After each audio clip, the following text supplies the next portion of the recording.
Perfect. Well, thanks everyone for joining. Very excited about today's webinar, talking about tariffs, data, and growth. And the whole point, or the theme of the webinar, is to talk about how can while tariffs are obviously disrupting for businesses, and they are not in everyone's favor, but they can also be an asset to you. So if you're a supplier and you're dealing with your trading partners, no one likes price increases, but again, if you are a supplier that is well equipped to handle tariffs and has transparency when it comes to how that affects pricing, that's then where you have an asset and can actually use that in your favor when dealing with your trading partners. My name is Johannes Crepon. I'm the CEO and co-founder of PDM Automotive. I'm here with Jeb Pierce with MobyTrade. Jeb, do you want to give a quick intro of yourself and MobyTrade? Yeah, absolutely. So thanks PDM team and Johannes for having me. My name is Jeb Pierce. I am CEO and co-founder of MobyTrade.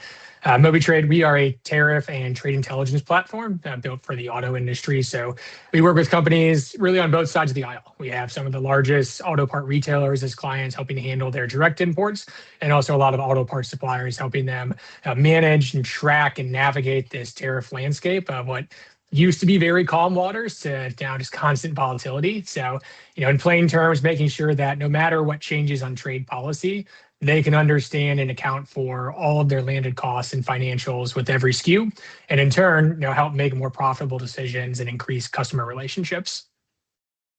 Awesome. Perfect. Very excited.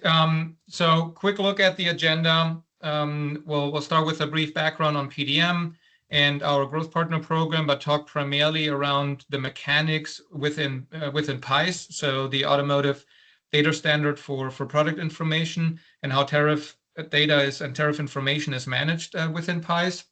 Then we'll have Jeb give us a background on the current tariff landscapes and what the supplier community needs to know, what is new, and maybe, I don't know if you have a glass ball, like what's coming up. We'll see, and then now we'll kind of bring the two together. So again, how is data management and a sophisticated way of managing your tariff data, how is that an asset, and how can that add transparency when you work with your trading partners? And we do have a special offer towards the end as well, so worth sticking around for that. Perfect. Well, let's start. So a quick background on PDM for maybe people on the webinar or watch the recording that don't know us. We're a SaaS technology platform focused on the automotive aftermarket parts industry, with the kind of traditionally the biggest focus for us has been in the cataloging space. We built the platform to be the most advanced solution that is currently available. Obviously, we serve ACES and PIES as an industry standard to help our customers be compliant with those standards. But we recently also launched a new product that we're really excited about, which is called Customer Connections. And this is really meant to help you as a supplier to understand, well, I have my activity around cataloging, and how does this now translate into success with my sales channels, and sales channels being all of your big trading partners, distributors, retailers, etc. And then on top of that, we have an optional managed service called Managed Connections, our growth partner program that I alluded to. We'll share some details about that later on. All right, so if we're looking so the next 3 slides, I think, are all around PIES and how the tariff information is maintained within PIES. Because if you're a supplier, and we know that anyone in automotive or any supplier in automotive, you're not dealing with 3, 4, 5 SKUs, you're dealing with multiple thousands of SKUs. So it's very important for you to have the data in a format that makes it easier for you to maintain it and keep it updated and keep it accurate, but also make it easier for you to share it downstream with your trading partners. And PIES as the industry standard for product information is the way to go here. Within PIES, there is an explicit segment called the EXPI, Extended Product Information segment. And this segment allows you to maintain tariff-related information, such as HTS code, HSB code. I believe they're import and export related, so coming into the country, leaving the country.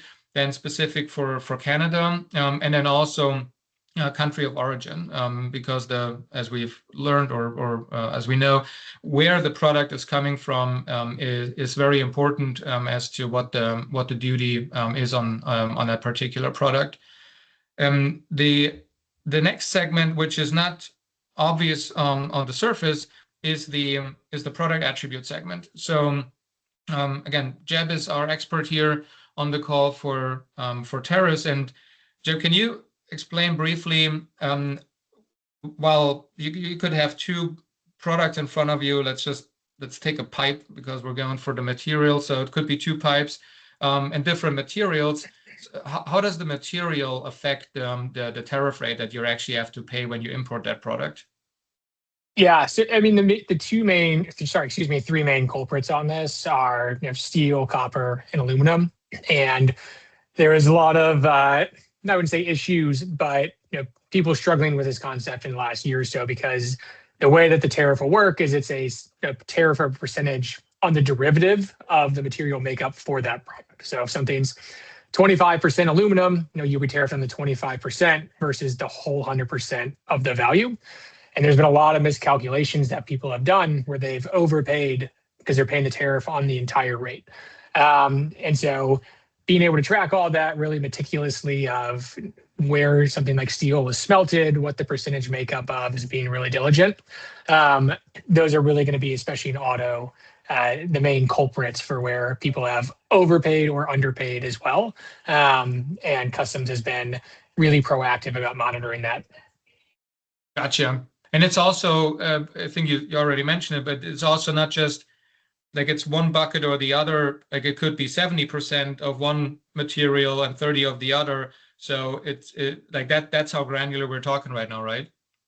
Yeah, correct. And then as you get more and more complicated with the HTS code, secondary, and so on and so forth with the products line, they can stack different ways. And that's where you'll see things go from 25% to, especially what's coming out of China, and with IEEPA, it can go up to 115+%, which hopefully people have been able to get some of those refunds back because it was pretty costly. But yeah. Yeah. Awesome. Yeah. So this again ties back to, well, in order to take advantage of knowing the right tariff rate and duty rate that you have to pay, you have to have a system, or you have to have the information. And I mean, information is best maintained in a system. So you need to know, okay, what is actually the material of a certain product? Again, we talked about pipes. So if you have 3 pipes in your catalog, you need to maintain that material information. And this is where, again, the attribute segment comes into place, which is also part of PIEs.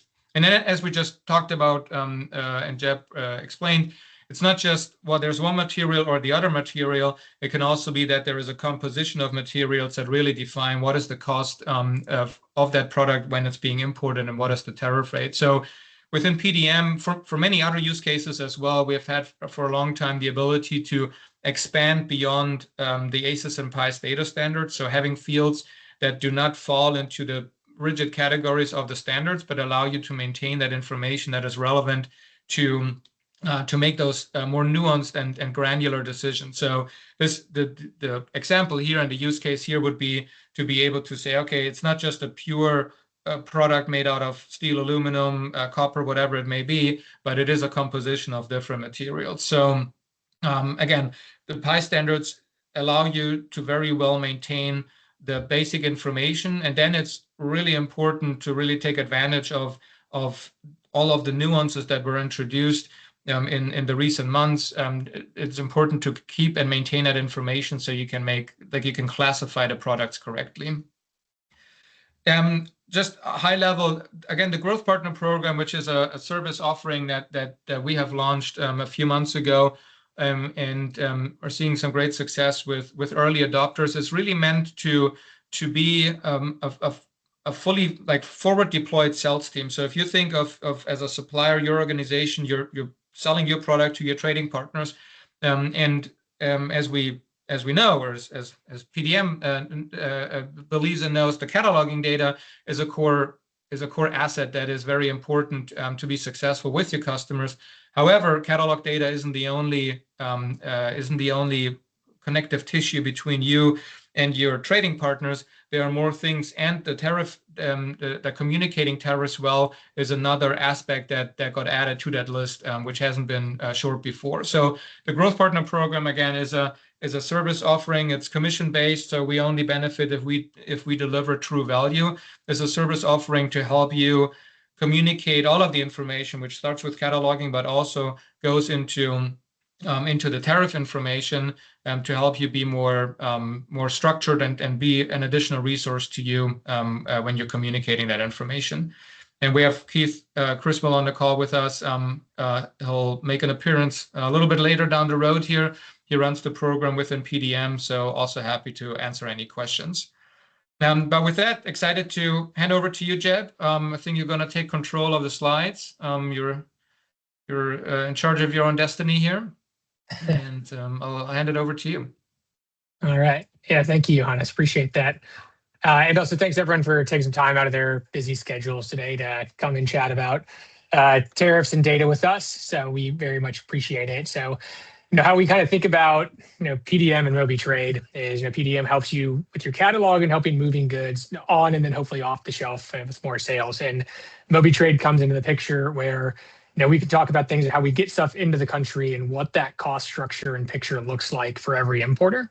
And so, one of the things that we've been talking about with a lot of our customers, you can have the best shelf placement, in the store or online, but still being able to lose money because your landed cost isn't what it should be as these tariffs and trade policies are shifting, and then being able to communicate that effectively, with your partners. And so I'll spend the next couple minutes kind of going over what the current landscape looks like, or the reality check, if you will, and then how we help customers in MobyTrade solve these. So, really, a lot of this started in early 2025 with the new administration. And then there's a big such thing around Liberation Day in April 2025. But I think if we just zoom forward to where we are today, looking at the last 120 days, there's been a lot of change as well. We've had IEEPA struck down, and then to replace that, it's kind of like a whack-a-mole situation where that struck down, then there's Section 122, which is now going to expire. USMCA is being reviewed on the renegotiation in July.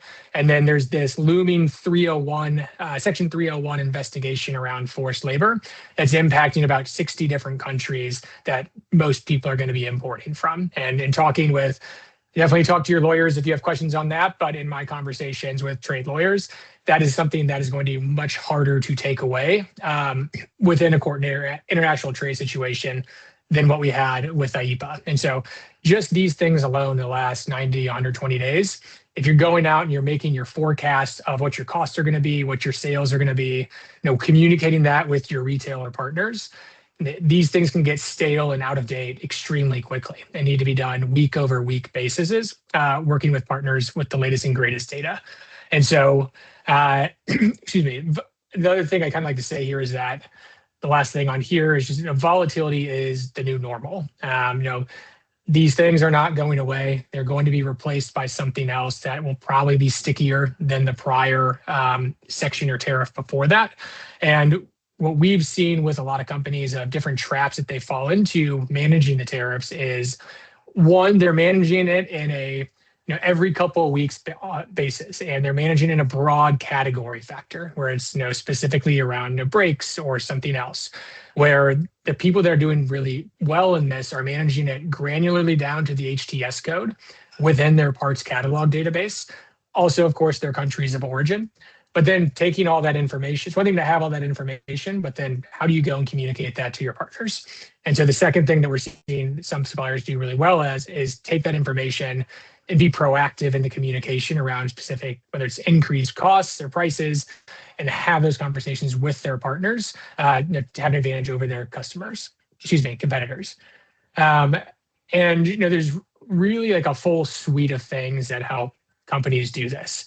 I mentioned audit and recover because earlier going forward, people could have imported on the wrong HTS code or with the steel and aluminum, seen a lot of people overpay on that derivative steel and aluminum parts, especially in auto, that you can go back and do an audit and actually recover this cash if it's within a certain time period. And then, being able to react really quickly with these new tariff changes.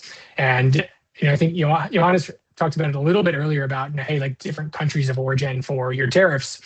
And I think the important factor here too is that it's not just what country has the lowest tariffs, it's what country has the lowest landed cost of origin. And so what I mean by that is they could have a higher tariff rate, but if everything else that goes into that shipment ends up being higher, you have to know that right then and there. And having this all in one spot to monitor and be alerted when these changes happen across a full product suite, from whether you have 1,000 products or you have 150,000, 500,000 products, you need to know what these impacts are as soon as they hit. And so we talked a little bit just about on the tariff aspect of it and really the financials, which has gotten a lot of attention over the last 15, 16 months. But where people have really separated themselves is how they communicate with the other stakeholders in their supply chain. So their customers, their own suppliers, and what that looks like. And this is where having all those financials and landed cost information actually starts to pay off. And I like to really just give this, we see typically have two examples, right? You have supplier A that has more of a mindset of, I'm going to be reactive to what comes. It's out of my control. I can't do a lot because it's written policy. And so it's pretty stagnant. They absorb the cost for as long as possible. Maybe they push back on their supplier a little bit, but they don't communicate with their customer on, hey, our costs increase. We need to figure out a way to negotiate or split this. Over a certain period of time, it gets to be too much. And then they go and randomly try to increase prices. And the customer's just not happy with them, and you ruin that relationship. On the other hand, you have supplier B that takes all the hard work they've done with the data, with whether it's a MobyTrade or especially their customs broker, whoever else it is able to package that up and then proactively go and negotiate and meet the deadlines working with their partners. So that way there's no cost surprises. They can say they're a reliable partner. And at the end of the day, that's just going to compound as an advantage over time with more shelf space, more competitive advantage, and just better overall relationships with the people you're working with. I think everybody knows this is a people industry. This is not just a data going back and forth industry. And it's one thing to build out all these models, but communicating it effectively with the folks that you're doing business with day in and day out is going to really serve you well long term. And just lastly, why all these things matter is, to allude to this a little bit, but these things, they're not going away. There's going to be a different tariff tomorrow. There's going to be more HDS codes tomorrow that you have to worry about. Customs is they just had another executive order about they're going to have more enforcement for all the data and everything that's coming into the country on all your products. And so you need to set yourself up to have everything in place to model and scenario plan and manage these costs, but also do the communication aspect of it. And it's one of those situations where the people who move first here aren't just going to survive this or weather the storm. They're going to have a compounding advantage over the years that this goes on.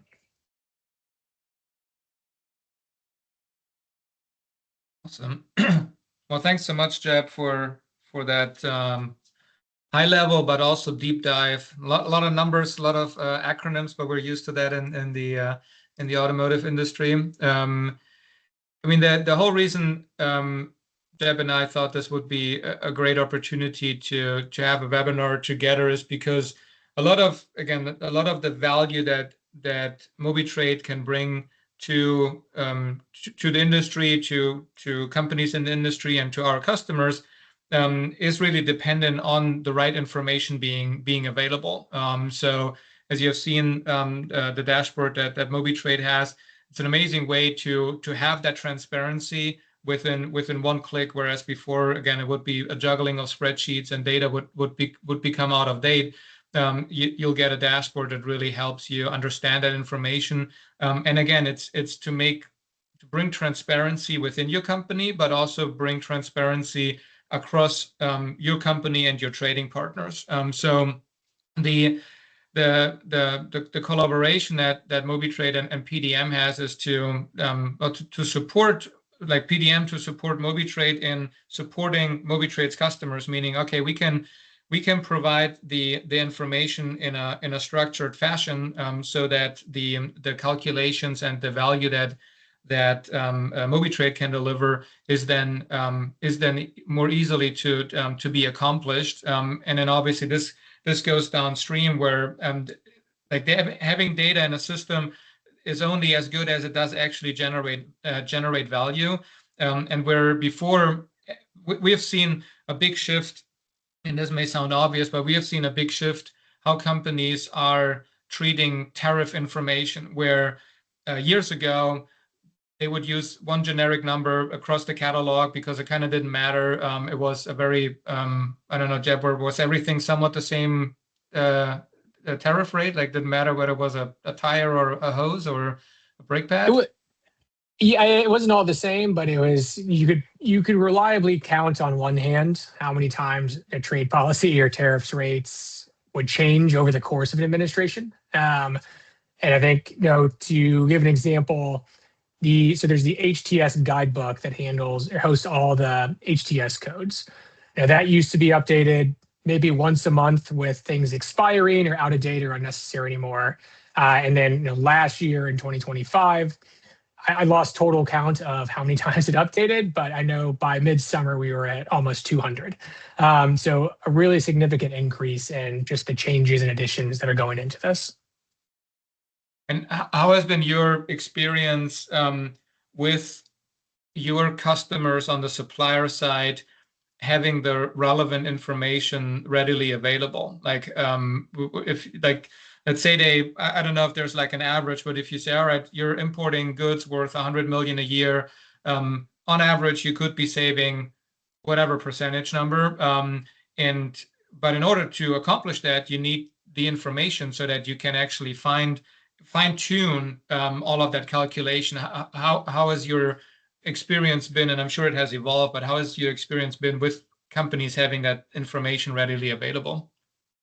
Yeah, I think a really good example on this is to be specific around the IEEPA refunds. And so when you're going and you're taking all your historicals, downloading things out of the ACE portal, basically 50% of those submissions have failed by people just going and uploading them. Whereas MobyTrade has 99% success rate across line items of getting those and then starting to see your refunds. The reason that's so difficult is you have all of your data, all of your information, but ACE is really just, hey, what'd you pay for this specific entry? It's not line item where you can go back and then also being able to prove that you imported it on this date with your POs, invoices, it was shipped with the master bill of lading. And so what we've done really successfully with a few clients is, they have tens of millions of dollars that can be refunded, being able to line up everything they have for government level data with all their shipment level data to go on the first time, submit it, and then start to get their refunds and get some real cash back in their hands. Gotcha. That makes a lot of sense. All right, Keith, I think you're on the call as well. Want to bring you in here briefly before we go to the offer, and also for people on the call that have questions. I think there's a Q&A section to post questions, and I hope we'll have a couple of minutes to then get into them. So feel free to post any questions you may have. But Keith, I'm excited to have you on the call. And you run the Growth Partner Program here within PDM, and excited to hear your kind of high level take on the relevance of tariff data when it is about PDM helping suppliers engage with their trading partners. Yeah, Jeb, Johannes, thank you both for having me on today. I'm very excited to be on talking with our suppliers on how they can improve their data quality when it comes to tariffs, and specifically working with PDM. One of the examples I can give you, Johannes, is we have resellers we currently work with through the GPP program in connecting our valued suppliers with those resellers, and they will not accept data without the tariff code actually being assigned properly. And it's something that we often have to work with our suppliers on to take care of. So there's several other examples that are in that nature, but in general, just very excited to answer any questions that the team may have that are on this call right now. And also my email will be provided at the end of this. So if there's more that comes up, you're welcome to reach out to me at any time. And with that, Johannes, I'll give it back to you guys to answer any questions and discuss the great offers we have from both MobyTrade and from PDM through GPP.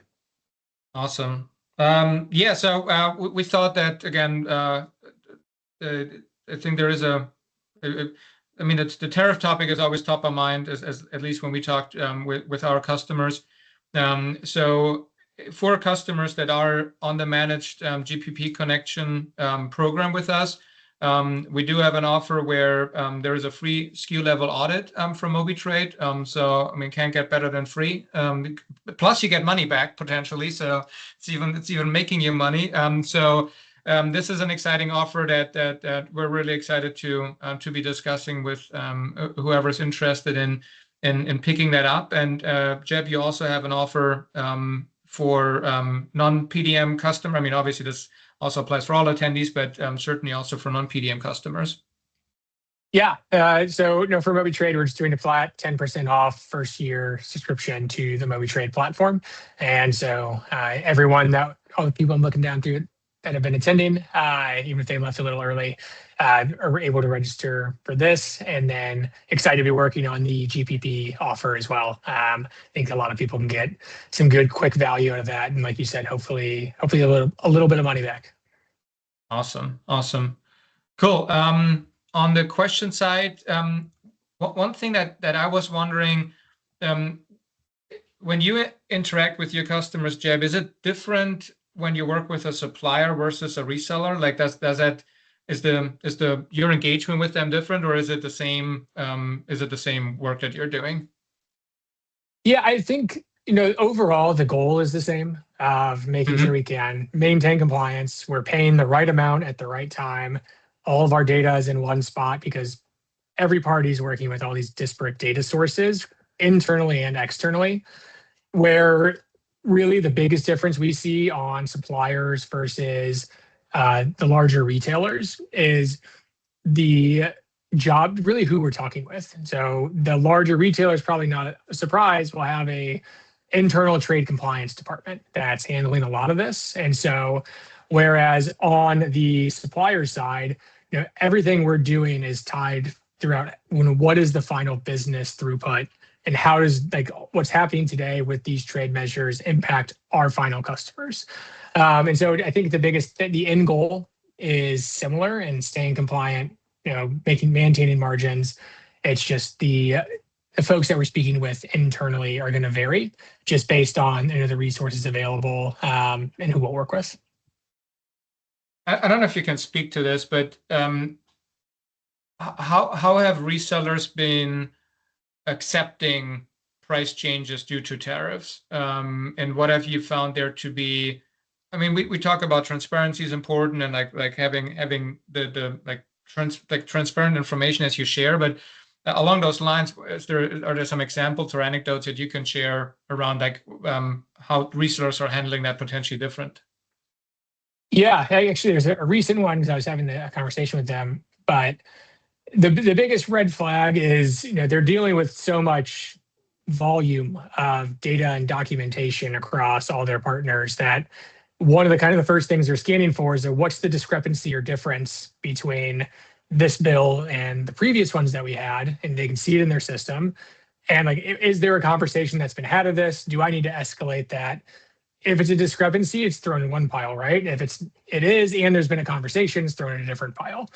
And so given the volume of work that people have right now, it's they see it, they set it to the side, and then they just go on with everything else. So that was one example with one of our retailer partners. Others that we're seeing are saying if they can have a conversation, excuse me, well, even on the supplier side, we've heard this from a supplier customer, and they also happen to work with one of our big retailer companies.